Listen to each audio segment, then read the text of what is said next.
Support comes from Missouri Forest Products Association, committed to sustainable and sound conservation of the state's forests, which support more than 41,000 Missouri jobs, resulting in a $10 billion industry. ChooseWood.com. From St. Louis Public Radio. This is St. Louis on the Air. I'm Danny Wysentowski.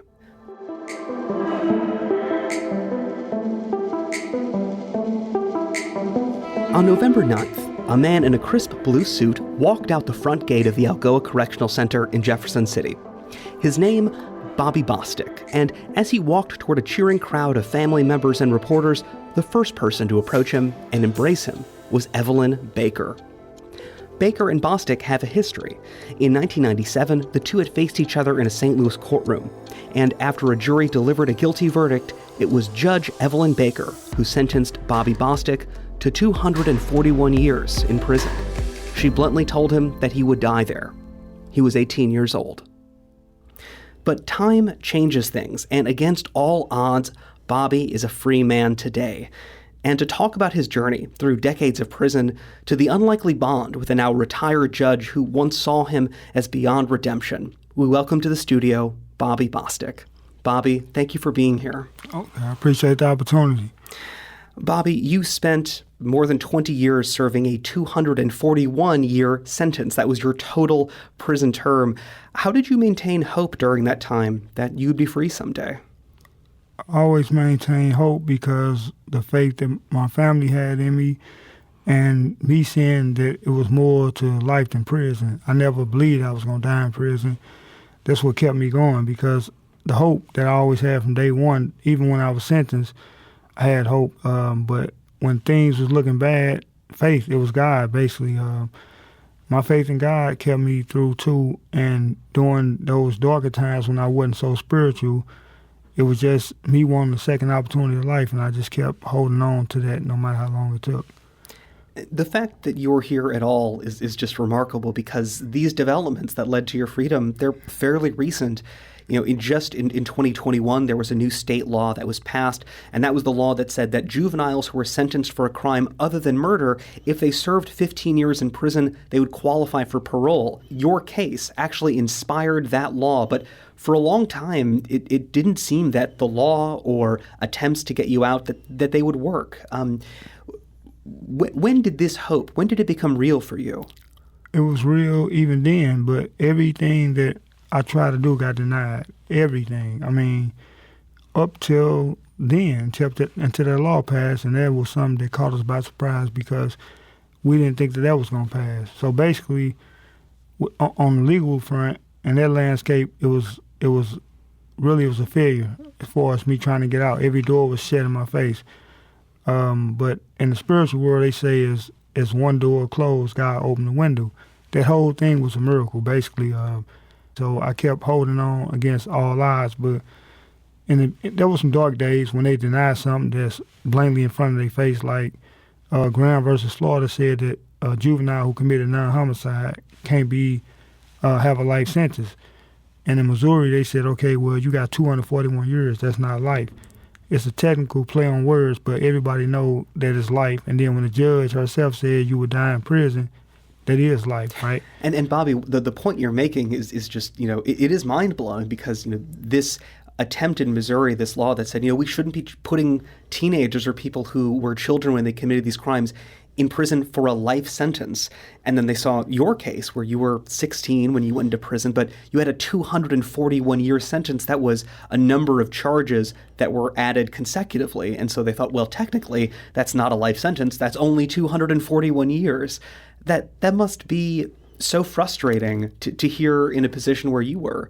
Yeah. How did you get through that? It was beyond frustrating, because when the United States Supreme Court make a law, it's national.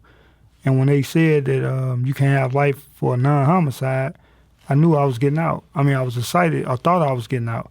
But then they denied everything that was filed. And then in 2012, a case called Miller versus Alabama came out of the United States Supreme Court. And they said that if you committed a first-degree murder, you can't have life without. Okay, and then it took 6 more long years of determining whether the case was retroactive and whether it would affect guys like me with consecutive sentences. When they did decide in 2016 that Miller versus Alabama was retroactive, Missouri in 17 said that don't apply to guys like me. So when they say that, the door is shut. Every hope that we had was slammed in our face again because the court held those motions for 4 years. So we waited 4 long years, and the longer it took, the longer they take the answer, it gives you hope. Like, okay, they just taking long, but we finna get out. And as I mentioned, it took a law that wasn't passed until 2021 just to give you a parole hearing. It wasn't an order that released you saying this guy should have never had 241 years on his sentence. But in that parole hearing, Judge Evelyn Baker was your advocate, and I mentioned her earlier in our introduction. But tell us a bit about how you found out that the judge who looked at you in that courtroom and said, "I know I'm sentencing you to death." And I know, that you know that as well, and you deserve this. That decades later, she was there in that parole hearing advocating for your release. What was that like? It was a blessing. It was a miracle. It was a surreal moment because what happened with that is she came back in like 2018. She called my lawyers and said, I want to be on the team to help them. And they reached out to her, and it was a mutual thing to where she became an advocate and said, the Bobby Bostic that she see now is not the same child she sentenced 20-some years ago. She said the man that he is now is different, and that man deserves a second chance. Furthermore, she said she didn't know about juvenile brain development back in the 90s when they sentenced me because they didn't trip off the neuroscience about juveniles back then. And that is what Judge Baker, that's kind of what she said in an interview. She spoke with CBS News correspondent Erin Moriarty, and this is what she said about how openly grateful she is that she got a chance to see you free. The Bobby Bostic I put in prison. It's not the Bobby Bostic who got out. Bobby did what many people can't do. He created himself. He took the good, the bad, and the ugly, and he turned into something that's quite beautiful. That was retired Judge Evelyn Baker speaking with CBS News correspondent Erin Moriarty earlier this month, shortly after the release of Bobby Bostic, who is in our studio right now. Bobby, react a bit to what we just heard from retired Judge Evelyn Baker. She said that you created yourself in prison, and that was a different kind of person that she had known as the 16-year-old who had committed a robbery. What do you hear her saying there?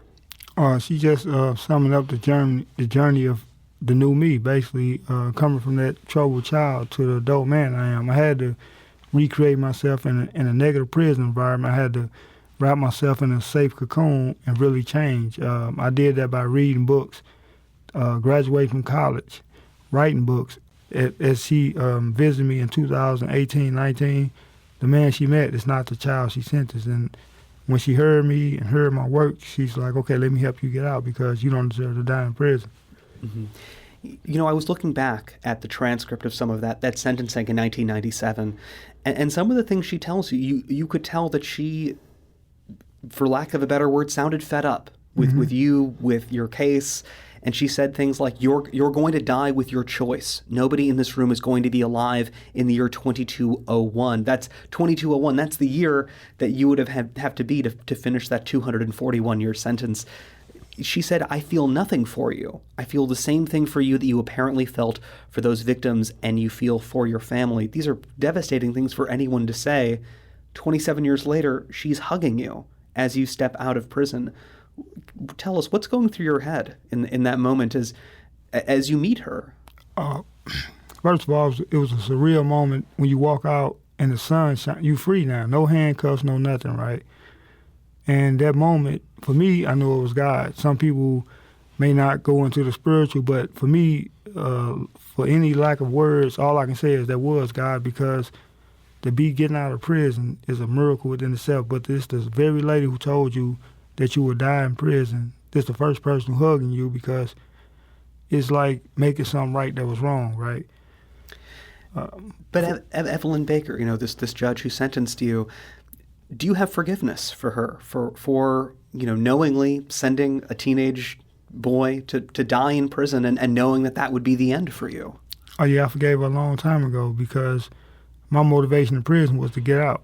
My vision was one day I would see her in the store or something, and I would be in my suit, business, my briefcase, and I would be a very successful man. And all I can do is walk over to her and say, "How you doing?" And it's no hard feelings towards her because on a divine intervention level, I think that God allows certain things to happen for people to be taught lessons. I had to be taught a lesson the hard way, and she was the vehicle that God used to teach me that harsh lesson. And it sounded like you had a chance to teach her a lesson in a good way. And she described meeting you, I believe, in prison in person, and she described how you told her what it was like to be a teenager who's sent to prison, to an adult prison, and it sounded like maybe she didn't fully know what this would be like, what she was actually committing a person to. Do judges not really understand what they're sending these young people off to when they send them to prison at a young age like you? No, judges can never understand what goes on inside prison because they never experienced it. But when you throw a teenager away and you throw them with these wolves, you killing any desire or hope that this person can have. As a teenager, when you sentence them to die in prison, it's a hopeless situation. It's like, why would I hold on to life when you just told me there's nothing to live for? So if a teenager ain't strong, most teenagers don't have a life experience to be able to see the future. They can't even see 2 years into the future, less known 20 years down the line when they would get a second opportunity like I did. So I was lost when I was sent to prison. I was lost, hurt, wounded, and in that type of environment, you'll act out.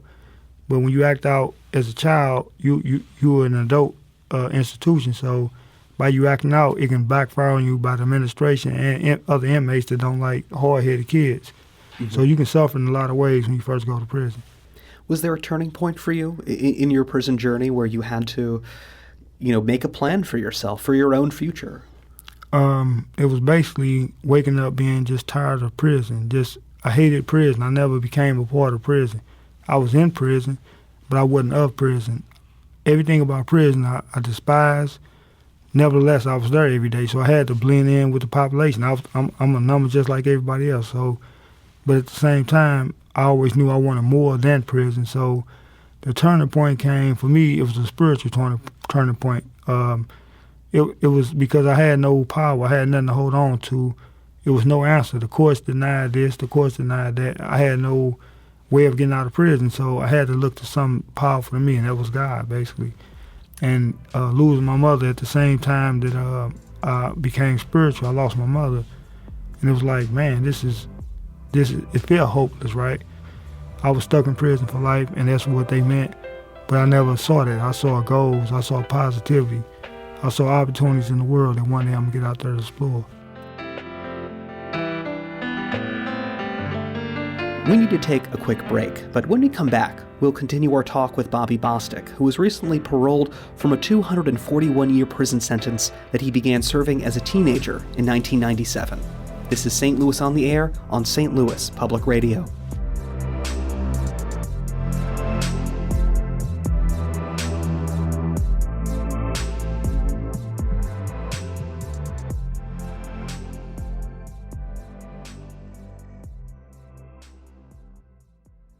Support comes from the Missouri Forest Products Association, providing more than 41,000 jobs in the production of wood pallets, railroad ties, white oak barrels, hardwood floors, and more. Details at choosewood.com.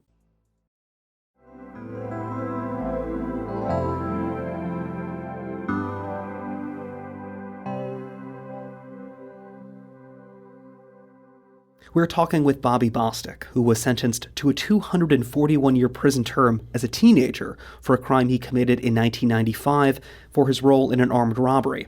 Earlier this month, Bobby walked out of prison on parole, and he's with us now, talking about his journey and what comes next. Bobby, before the break, we talked about the judge who sentenced you, Evelyn Baker, and about her having this change of heart from the way that she treated you in a courtroom during your trial in 1997. Now, tell us a bit about that Bobby Bostic, that version of you at the age 16.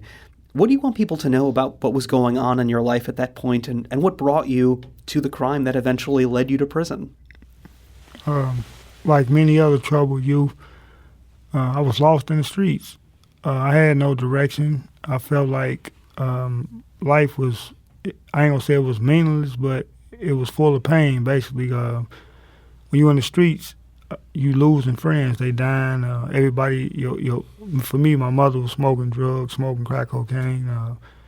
The streets that we lived in was trouble. Friends dying. We lived in extreme poverty. So that lost 16-year-old, he felt in his heart that he'd be dead at 18. He was just walking lost. He was a walking zombie with no hope. He felt that he was living, but he wasn't really living because he wasn't living for nothing. And this crime you were involved in, this was, people who were handing out, Christmas gifts and resources for the holidays. You and an 18-year-old at the time, targeted them in a number of armed robberies. This, reading back the details of this crime, this did hurt people, and this did involve you. What would you want people to know about how you look back at that and perhaps look back at what you did to those people? Well, I look back on that in extreme regret, but in prison, I found out that regret in itself is not a redeeming emotion. So I took that regret and took that energy to change my life, and also to try to help other people, because I took so much, not only from those people, but in the communities where I sold drugs at. That was somebody's mother I was selling drugs to. So by me selling drugs, I was taking the kids' money that they needed for school. I realized the impact of that when I was in prison, away from all that. It took for me to sit in the cell and see the devastating effects that I had by pushing drugs, by doing the crimes that I was doing. As far as the day I was arrested, I was on a drug set then, selling drugs, and these people, it was a known drug set, so people don't come over here if they not from over here. And those people came, we never knew what they was doing that day. We just saw, it was a crime of opportunity. We just saw some people that wasn't from over there, and we just decided to target them. And it was a terrible crime. It was a tragedy to take from people that was given to somebody else. And so from back then, when I realized the significance of what I did, because when I was locked up at 16, the floor I was on, it was 12 or 13 cells. Everybody down there had a murder except me. So the criminals would be like, man, you was a juvenile, you didn't kill nobody, you'll be out in 5, 10 years, it's no big deal. We try to belittle my crime because nobody got killed. It was no sexual, no rape or nothing involved. So for me, it was, in my mind, I always, not me, but the people I was around per se, was like, man, it's no big deal. We don't understand how they gave you that much time. Until in prison, I took restorative justice classes, victim impact classes, impact of crime on victims, and then we go into detail of what victims go through. And then I took college courses on victimology. And in those courses, I understand the trauma that the victim go to, no matter, it can be a theft crime. It ain't got to be a crime of violence, but being that my crime was a crime of violence, I realized what those people went through. They civilians, they not from the world that I live in. So it traumatized those people for years to come. And I realized the impact of what my violence did to those people. And then it was then and there that I knew I had to find a way to give back, because I couldn't change what I did. Yeah. And Bobby, you mentioned, taking these restorative justice classes, and you took a lot of classes and college courses in prison. And what stood out to me is that a lot of folks who take these classes, maybe it's a condition for their parole, but you're taking these classes and there is none of that incentive. There is none, get this degree and you'll shave, a couple years off your sentence, or it'll look good on your parole hearing. You didn't have parole hearings for decades. What drove you to that self-improvement and to take these classes, even though, unlike many of the inmates, I'm assuming, who were next to you, you weren't getting something out of it? Oh yeah, I was never getting out of prison, and I took every class the prison had offered, because there was so much negativity in prison. The only positive spaces you had was these classes, right? This is the only place where people explored positivity in prison, because there was so much negativity. So I was never going up for parole. I never took the classes to impress a parole board, because I never had a parole hearing. I was never getting out.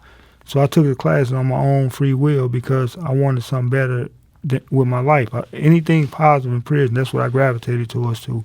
The classes was always restorative justice classes in particular. The other hundreds of classes I took, it was a positive space in prison, and I always went to the positive places. Like if you're on the street, you want to escape, you go to the library. So for me to escape, I went to classes all day. Whatever was positive, that's how I spent my time. That's how I broke my schedule now. This class here, that class available here. So day for day I took classes. It wasn't to impress nobody because I was never getting out. For me, it was a sanctuary. The library and those classes, it was a sanctuary away from the prison madness. Bobby, one of the other things in addition to the classes you just described is you did a lot of writing. And you wrote multiple books, and you wrote a lot of poetry. And in August, your poetry was featured at the Word Up open mic here in St. Louis. And while you weren't there, of course, Ronnie Amin performed your work for that open mic. Let's listen back to that performance of your work. The poem is called When You Pass Away, What Will You Leave Here? When you pass away, what will you leave here? What words of yours will the people come to revere? The short life is only a brief segment. It is being in the womb of the universe before the hereafter was pregnant. We should all contribute something to this world before we go. Let our descendants learn from our lessons by flipping through our portfolios. Yeah, at one time we could have been hell raisers, but hopefully by the time we depart, we would turn into trailblazers. Understanding that the world is just not some big playground, so look around, there is serious work to be found. What will be the fulfillment of your life? Weigh the good and bad and see what's most rife. A lot of people avoid this topic. To them, death is catastrophic. Either way, we will face death. What's important is the legacy of our mental and spiritual wealth. We must pass on our wisdom to the next generation. Our contribution to the world will be our demonstration. We all started off as impressionable boys and girls. When we die as adults, what will be our impression upon the world? Bobby Bostic. That was Ronnie Amin reading from the poetry of Bobby Bostic in August. And we are now talking here with Bobby Bostic, who was recently paroled from a 241-year prison sentence that he began serving as a teenager in 1997. Bobby, this poem that we just heard of yours being read, it talks about legacy. It talks about wondering what will you leave here when you're gone. Tell us about that poem and where your head was at the time when you wrote it. A lot of my poetry in the beginning of my prison period, I was in solitary confinement a lot because I stayed in trouble. And when I was in solitary confinement, all I could do was look within to try to find answers that I couldn't find without. So looking inside of myself, I discovered poetry, and I started writing poems every day, just expressing those type of thoughts like, what will your legacy be? Me looking at those four walls, I knew that wasn't it. So I was determined to do something with my life, and those poems come from a deep point of view. Like, I want to explain to everybody else, what do you want your legacy to be? This is what I'm going to do with my life, but we all in this world together, so what are you going to do to find your life fulfillment or your life goals?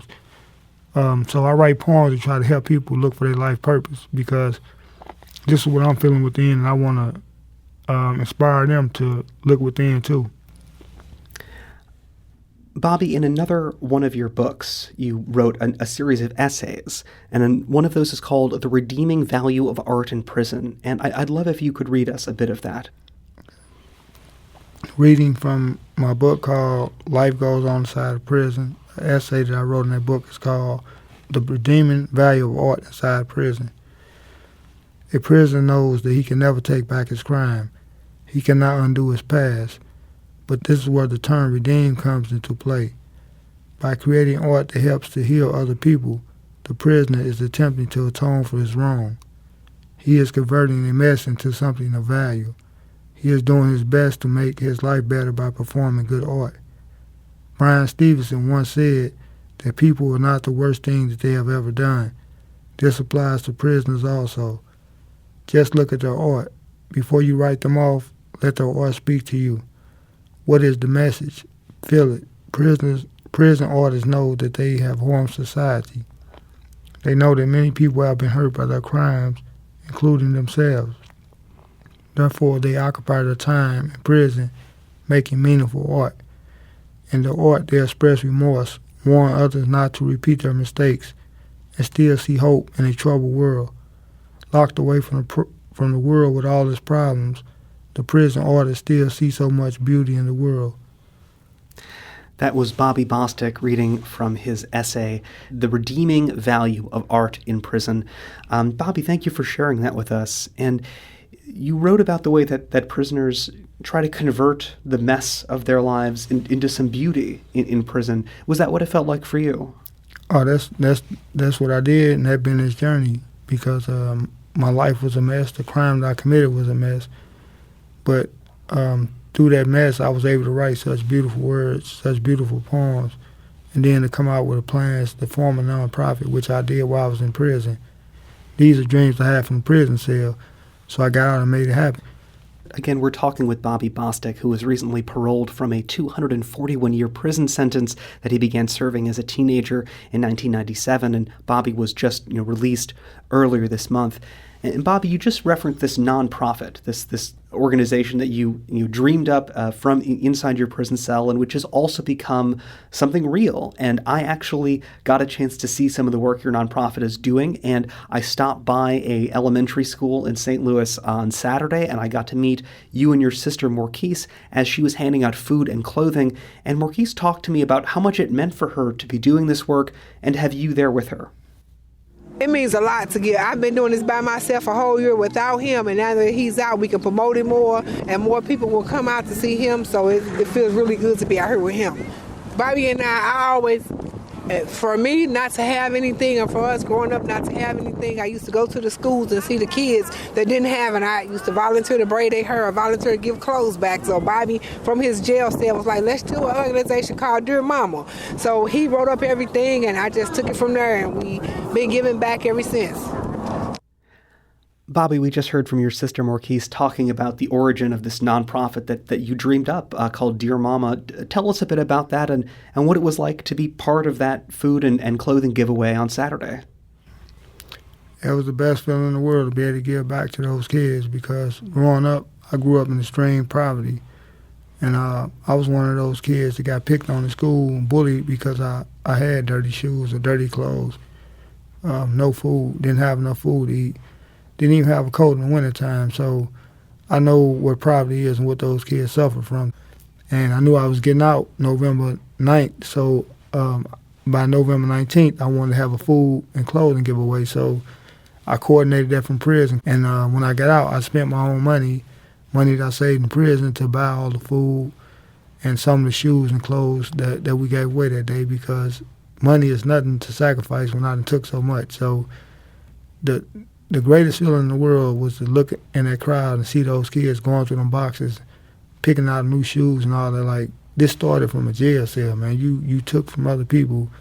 Now you can give back to the same kids from these neighborhoods. Money is nothing to help other people. That's what you're here for. You're here to serve. So that was the reason to create the nonprofit. I wanted to serve other people. Bobby, before we say goodbye, what does the future hold for you? Well, as we speak right now, my sentence is still 241 years. Even though I'm on the street, I'm still serving the sentence. The sentence never went nowhere. So as we speak, I still got a death sentence. I still got 241 years. I'm not totally free from the Department of Corrections. So I'm still walking around where if I make a mistake that somebody else made, it can be a misdemeanor for them. But for me, it can send me back to prison to serve out the rest of a 241-year sentence. So my focus is to fight that sentence and meanwhile serve the community, serve the communities at large, help people with the knowledge that I done got, help kids find their way, and help adults realize it's never too late for their goals, because it was never too late for me to get out of prison. So I'm going to use my story for inspiration and live life to the fullest, because life is short, and for me, life is going to be short. I got 30, 40 more years, but I'm going to live them to the fullest if I live that long, to make the best out of life and not take things for granted, because when I got out of prison after 27 years, it's the everyday things that other people take for granted that meant everything to me. So don't ignore the simple things of riding in the car, riding a bike, going outside, taking a shower when you want to, drinking a cup of coffee when you want to, going to sleep when you want to. So for me, I'm just going to enjoy life every day and live and serve and give back. Bobby Bostic was released on parole on November 9th after serving 27 years of his 241-year prison sentence for a robbery he committed in St. Louis at age 16.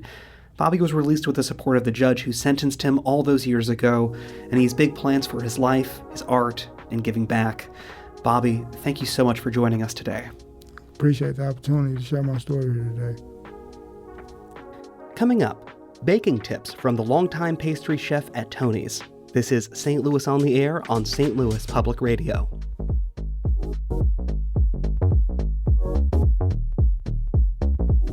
This episode was produced by Danny Wysentowski. Audio engineering and podcast design by Aaron Dorr. Our production intern is Avery Rogers.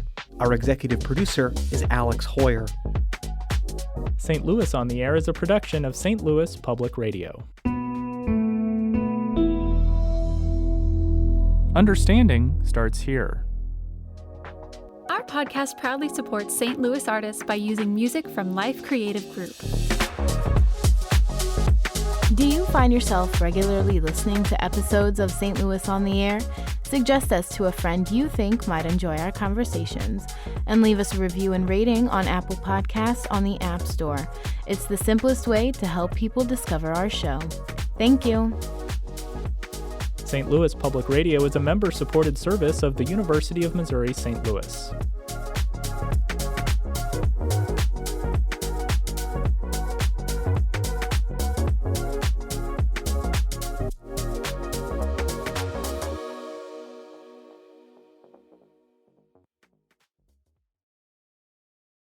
Support comes from the Missouri Forest Products Association. Missouri produces wood pallets, railroad ties, white oak barrels, hardwood floors, and more. Details on the variety of products made in the state are at choosewood.com.